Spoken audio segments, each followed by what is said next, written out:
Hello, welcome to another episode of Constitutionalist Podcast. I am your host, Joseph M. Leonard. That's L-E-N-A-R-D. It looks French. It's not. It's Leonard without an O. Thank you for tuning in.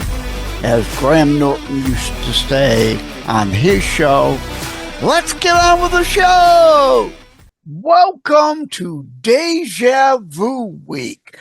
No, that's not what it is. But kind of, sort of. Welcome to Books/Authors Week, May 2026.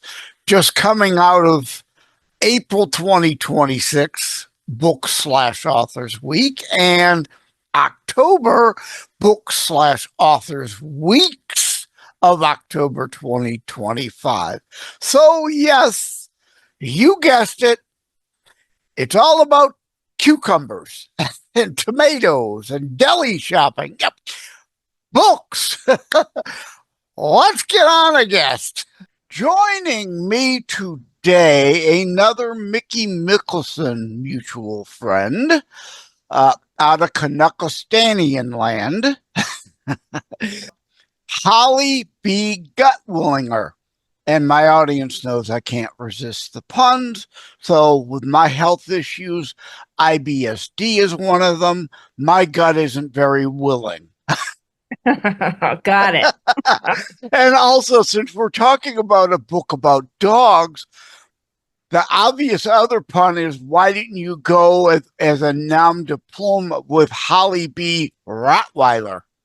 Oh, good one. Rottweiler's a good breed, too. Yeah. So, okay. Seriously now, welcome to the show, Holly. Thank you. The usual first question, I mentioned your Canuckostanian lander. Ontario is mentioned across the river from me in the Mickey Mickelson press release that I'm waving here. Where were you born and raised? Where exactly are you now? Places you've been in between, that sort of thing. Yeah, I was born and raised in Northern Ontario, Canada, and I've lived in Northern Manitoba. I've lived in the Northwest Territories and come full circle back to Ontario. So that's where I currently live. Okay. And you've managed to escape the Canuckian censorship police thus far. If I knew what that was, I could say yes or no. You got me there. All right. You're not here for politics, so I apologize. Definitely not. You're here, and full disclosure, just to let people know, I used to write and record music the old-fashioned way, write it on sheet music, record the instruments, blah, blah, blah, blah, blah. My voice is shot, but I record tunes through Suno now, Suno AI music system. So just a note, I'm going to tack on to the end of this episode a song I wrote about we lost Boo the cat a couple months ago. So I wrote Afterglow at the Rainbow Bridge for all people who have lost animals. Well, we lost a cat, but the song's about a dog. But really, all fur babies are also, we know Jay, who lost a reptile pancake last year, and feathered friends, whatever. Pets alike, but hey, people know Benji, Rin Tin Tin, and Lassie. There's more books and movies about dogs, so people generally can relate to that. And you wrote a book about a bog. A book about a dog north of Broken and Forever Home. I like what you did there. Forever rather than forever. I love that. I like that you said it the way it was intended. Thank you. A lot of people probably gloss over it and say Forever Home. Which is the usual pet adoption language, yes? That's right. And most people actually think I made a typo. So, You're 1,000 miles ahead of them all. Yeah, no, I see what you did there. As a lover, an author myself, and a Yeah. absolute lover of wordplay, I Mhm. I saw that immediately and told Mickey, "Oh yeah, I got to talk to her." Awesome. Awesome. So, did losing a pet be the genesis of this book, or Nope. Actually, so both dogs in that book are my dogs. So they are seniors now. But that book was written very recently. However, I brought it back to their earlier years, and now they're both seniors. And so, no, Sully is alive and well. And, I wish he could share in all of this wonderful after book publication glory that we're going through. But no, Sully is the catalyst to the story, but he's very much alive. okay, that's good. I'm Yeah. glad. And I've had interviews in the past where the cat or the dog will end up walking into you got them locked out of the room, or might they visit? Oh, actually, Walter, come here. Funny enough, I'm at my sister's house and he keeps Okay, up beside me here. Can you say hi, Walter? Walter, look up here. Walter, Walter, look. Walter. There we go. There's the fur baby, Walter. Oh, This good this is my fur baby. nephew, Walter. There we go. For the benefit of the 40-ish audio platforms and the transcript, Walter the dog, what type of dog is Walter? He's an Irish wolfhound. Okay. And you mentioned Sully is kind of the main character in North of Broken and Forever Home. What type of dog is Sully? Sully is a mixed shepherd, a Heinz 57 from Oh, the, yeah, who is a mix of whatever dogs are going on around there. Cash is, we believe, a boxer pointer mix, but we're not sure. So, the origin of the name Sully, that didn't happen to come from the Moscow and the Hudson pilot guy. No, it just oh, coincidentally the same. his full name is Sullivan, but we call him Sully for short. Oh, okay. Well, see, that makes sense, right? I used to have a cat, Sylvester, indeed look like Sylvester from Sylvester and Tweety, hence the name, Yes, and we'd always call him Silly. So, yeah. I like that. My other Uh, dog, Cash, is from Johnny Cash, his namesake. So, yeah. oh, okay. So, Mhm. were a Johnny Cash fan, or I am big time. Yes, yeah? absolutely. I We're way out already. My OCD brain can't help but dive down the rabbit holes that open up. I love Johnny Cash's remake of the Nine Inch Nail "Hurt" song. Yes. Oh my goodness. If you don't shed a tear with that song, you're not human. I mean, come That's on. Yeah. I mean, the Yeah. original was heart wrenching to begin with, but Johnny Cash's version, like, OMG. Absolutely. And to watch the video alongside it's a lot, but it is some of his best work, of course. I mean, alongside the rest of his best work, but you know what I'm saying. Yes. There's something about that interpretation where he was in his life, his age, what he had gone through. Oh, just incredible. I read his memoir or biography, I guess I should say, not memoir, biography, and what a life. Yeah. Yeah. Him and Amazing. Willie Nelson, but that's a But topic for another conversation. yes, exactly. Back to the book, which Yes. is again North of Broken, a Forever Home by Holly B. Gutwillinger. Yes. And it says here Renly Nelson is struggling with midlife melancholy and fractured family bonds. Her marriage is crumbling, her sons are distant, and her, if I could read, it always happens. I hit record and the brain and the mouth don't want to cooperate. And her mother's mind is slipping into play. Oh, there we go. Places. Places Renly can't follow. When her best friend begs her to join a dog rescue mission in Ontario's northern wilderness, Renly sees a chance to escape her failing life. How did that concept come to you? I was writing my story initially and how I came to be with Sully. Because one day Sully was coming up towards me in the backyard and I was sitting there and his ears were bouncing and his tail was wagging, which didn't happen often. And in that moment, I just kind of went, oh, that's unusual for him to look so happy and free.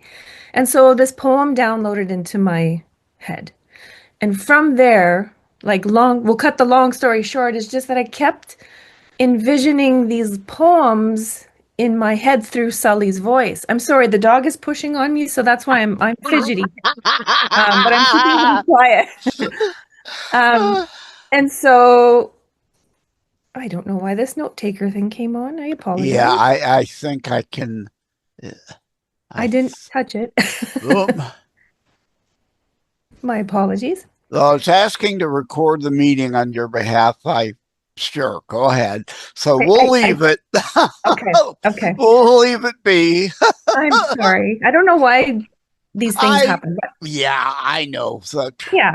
So anyways, yeah, I kept having these little poems download into my head through his voice, and I thought, huh, I wonder what it would be like to write a story. Because I've always been trying to fix my dogs, right? And help them through their fears and anxieties. And so one poem led into another poem, into a scene, into a chapter, and then by the time I knew it, I was over 75,000 words.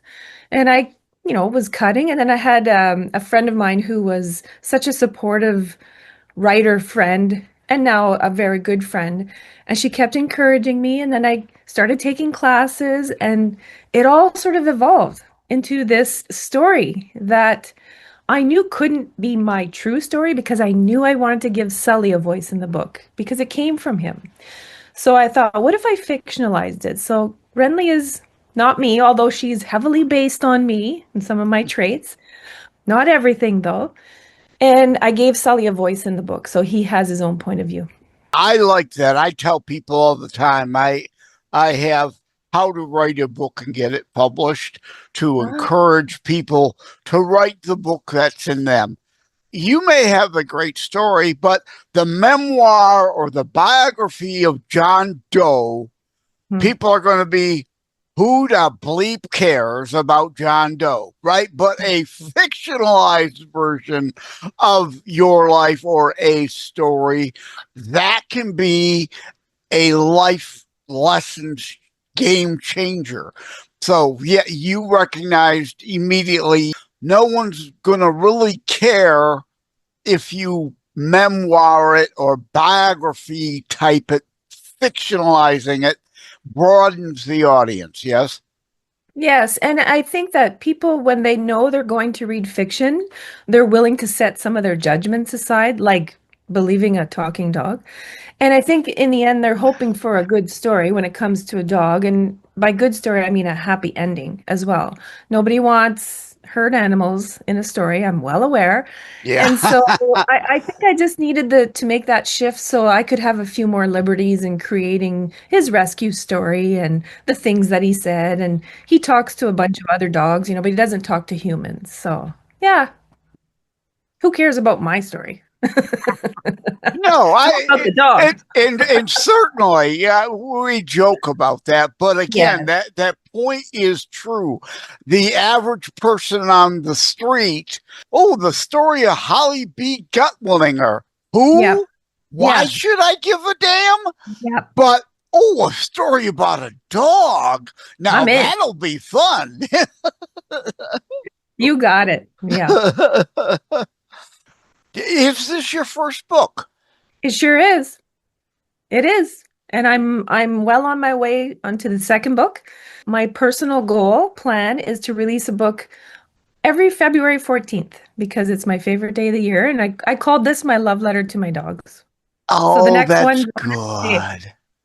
I like that. That's good. That's really Yeah. cool. I like that. Yeah. So it's Uh-huh. basically a Valentine series in a way, then. Oh, kind of. Yeah. Yeah. Thanks, Joseph. I like that. Yeah. I like the way you Yeah. put that. You can borrow that. Just remember where you heard Thanks. it. Yeah. I will. I'll acknowledge you in the next one. I'd appreciate the shout out. Yes. Got it. uh, just for the heck of it. Hmm. Again, just the way my OCD brain works.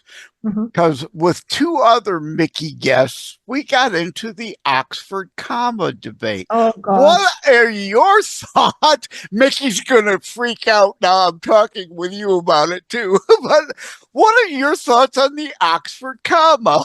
I just don't even know anymore. I feel like it's just getting so complicated and I correct it to be Oxford comma, then I correct it again and it doesn't look right. And it just feels like there's so many darn commas in there. I don't know. I prefer to have less is more in my opinion, and I'm sticking to it. Okay.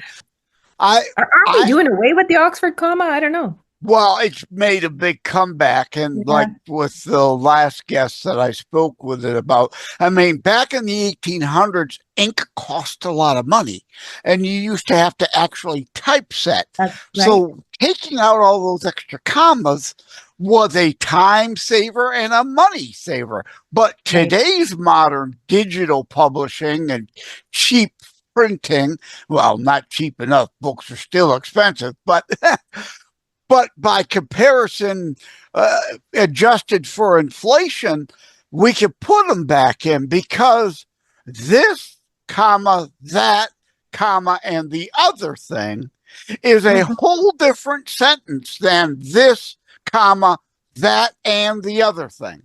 Yes, It true. leaves it open to ambiguity. Well, is it just minus the Oxford comma and it's three different things, or is it indeed this, that, and the other thing go together? So the Oxford comma removes all ambiguity, but I get what you're saying. All that punctuation, extra commas everywhere could drive people crazy. Well, and if you're not consistent, you risk looking like someone who doesn't know how to revise and edit as well, because you need Yeah, to remain consistent whether you use it or not. So, I'm going to make myself a note. And I think we're about 15-minute mark. And grammar Nazi. So I could put my little meme that says it misspells there. Theyir apostrophe re or something oh like my goodness. there. Take that, They grammar are. Nazis. You're right. Yeah, that's right. To hell with the grammar, to hell with the punctuation. Do you get the story or not? Is the bottom line at the end of the day. Yes. I like that, Joseph. I like that. Let's just go with the story. Forget the rules. That's yeah, because no doubt there will always be that one person who feels that you write the grammar Nazi. Oh, well, that's a run-on sentence. Well, the AP, the Chicago, and the Oxford style guides do not define what a run-on sentence is. It's like beauty. I have an episode, Beauty in the Eye of the Beholder, run-on Yeah. sentences depends on you. There's Yeah. no, oh, it can't be more than 10 words or it's a run on. So, your thoughts It's on that actually, now that my idiotic brain went there? I mean, I feel like that now that I've written a book, and written a lot of narrative and expository and dialogue, I believe that that is also another form of artistic expression. Because you are right. Someone could have very short sentences. Somebody could have two paragraphs. That is one sentence. And I cannot even remember what this is, but there is an example of that where there's 250 words and it's one sentence and no punctuation in it. I can't remember who it is at this moment, but you see, it's all personal style, Yeah, and yeah, people don't have to read it. I say if you don't like it, don't read it. right, Just put it aside. exactly. Move on to the To next thing until each you their find something. own. Yeah, Exactly. To each, like my Terror Strikes book, one reviewer said there wasn't enough dialogue in it. Well, in none of the interviews I've given about the book did I say, "Oh, there's a lot of dialogue." I never said right, that. So, right. and that again is a personal preference. I Yeah. am more a narrator, presenter type artist than Hmm. a create a bunch of dialogue to set the scene and the mood and the whatnot. In fact, the next book I have dropping in May is another book. It's a short story that will have zero dialogue. There you go. None. There will be some quotes that Hmm. may have been a dialogue between people at one time, but at that point, it's not a dialogue. It's a quotation of a remark.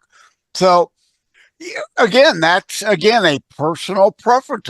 Some people like that, and I had someone say that on my Terror Strikes reviews. I had another author write a counter review coming my defense in indeed saying that. I forget the Great Gatsby.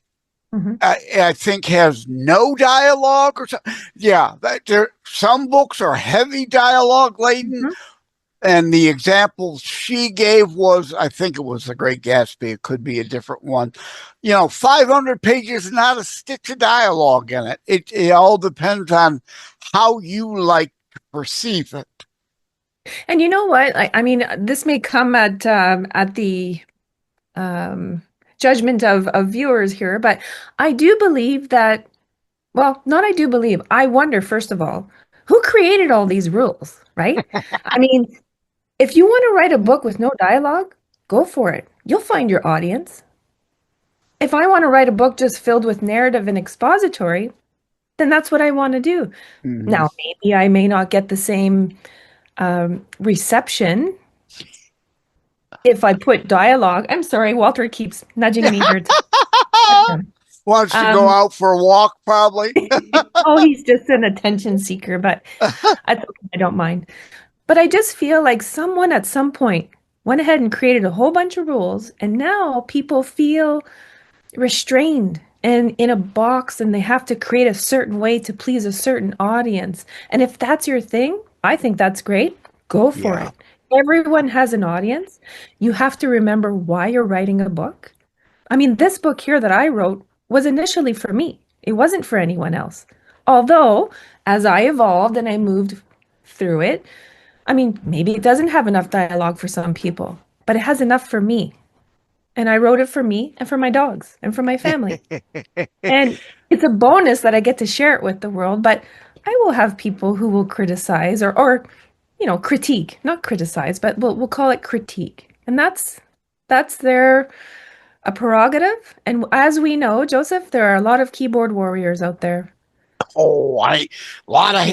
I go in how to write a book and get it published, the reviews section. Sadly, a lot of people can love your book. They'll Yeah. tell friends, but they won't bother to write an online review for I you. know. But Yeah. the haters out there Front and are center. eager to spew their Yeah. manure all over your page. Yeah. Why not just keep it to yourself, right? Like it's like a dessert. If you didn't like the dessert, well, you'll never eat it again. Right. So move on to the next one. So I don't Yeah. know. I think that people are very quick to provide their opinions, and I think we forget that we need to lift each other up and not bring each other down.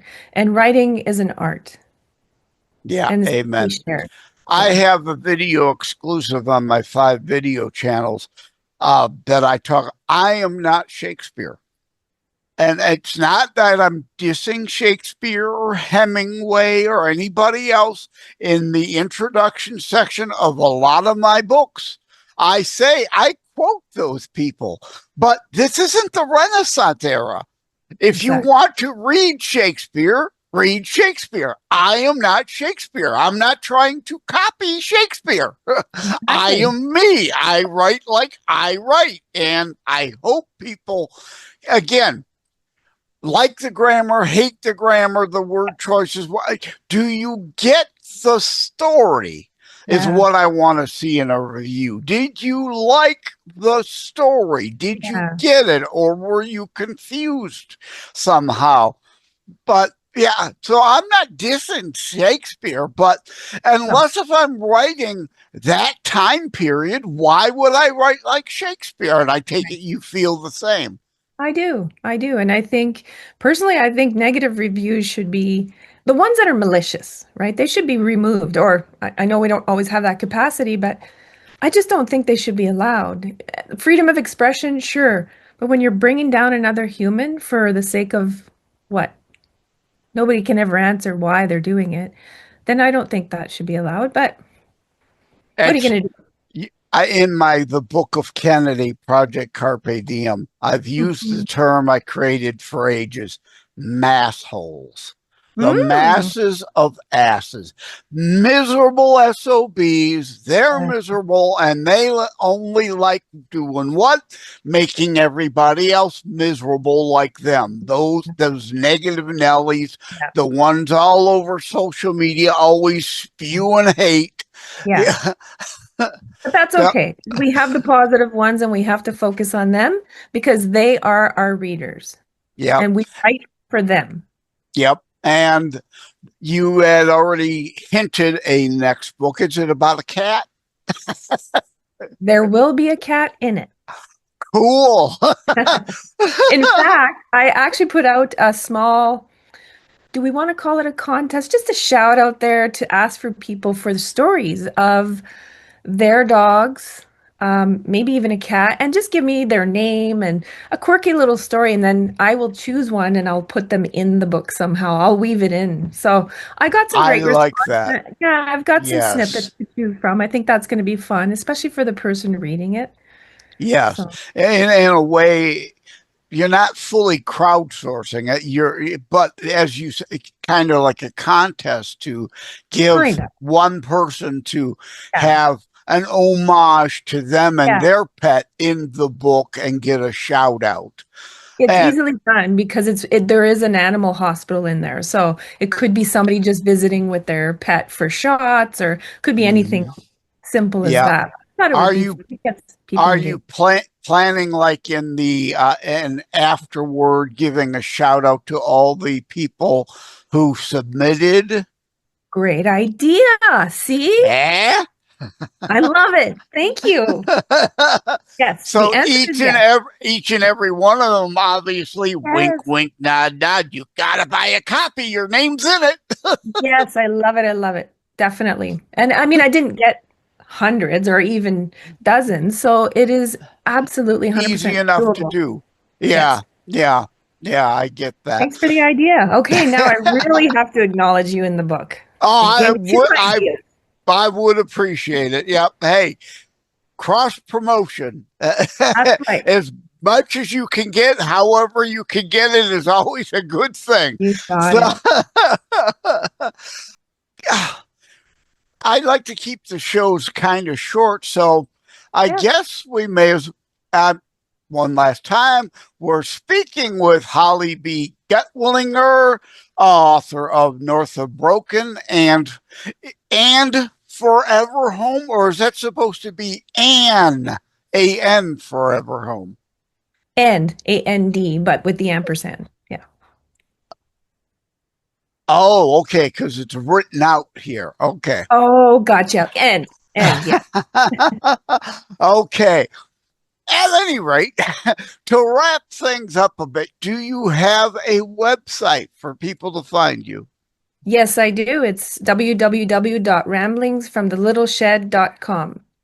Okay, I write that down. Ramblings from the little shed.com.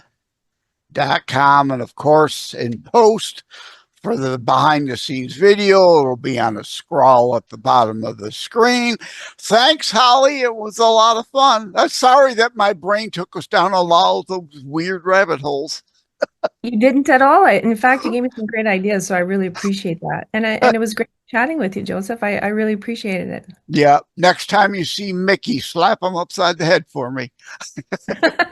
Well, he lives a few provinces away, so it's going to Oh, be a while, but I'll keep it yeah. in mind. All right. Take care. God bless. Same. Have a great day.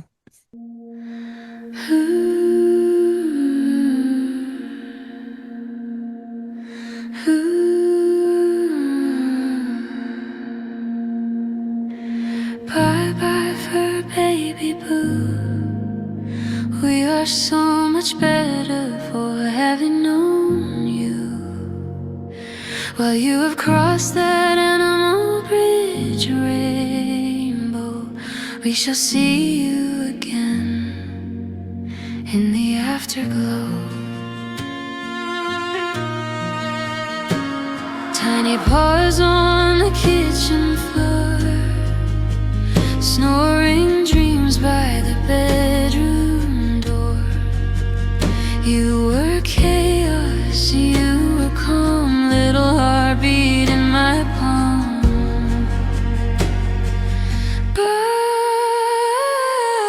Bye, bye for baby boo.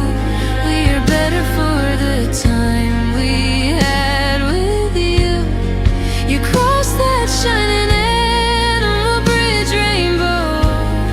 We'll hold your name in every sunset glow till we see you again in the afterglow. Chewed up shoes and muddy trails, stormy nights and wagging tails. Every bruise on my broken day, you just leaned in, took it away. Bye, bye, bye for baby boo.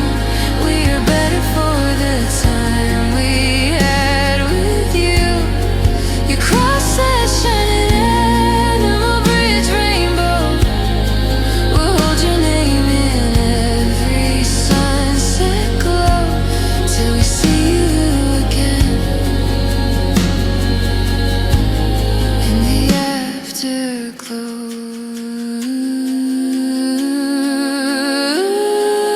Run, run ahead, chase every star. You're still running in this car.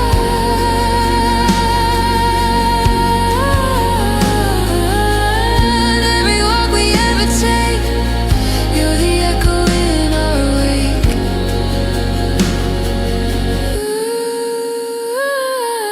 Bye, bye for baby boo. We are better for the time we had with you. You crossed that shining animal bridge rainbow. We'll hold your name in every sunset glow till we see you again. Yeah, we'll see you again in the afterglow.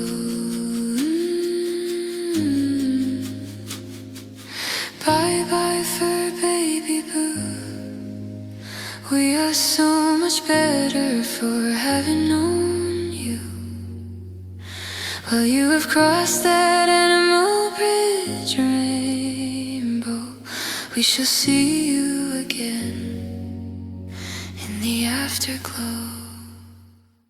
Like and subscribe to Constitutionalist Politics Podcast and share episodes. We need your help. Thank you for having tuned into another Constitutionalist Podcast show. I really appreciate that you stopped by. Again, please like, share, subscribe. We need you to help spread the Constitutionalist movement. Thank you again. Take care. God bless. Love you all.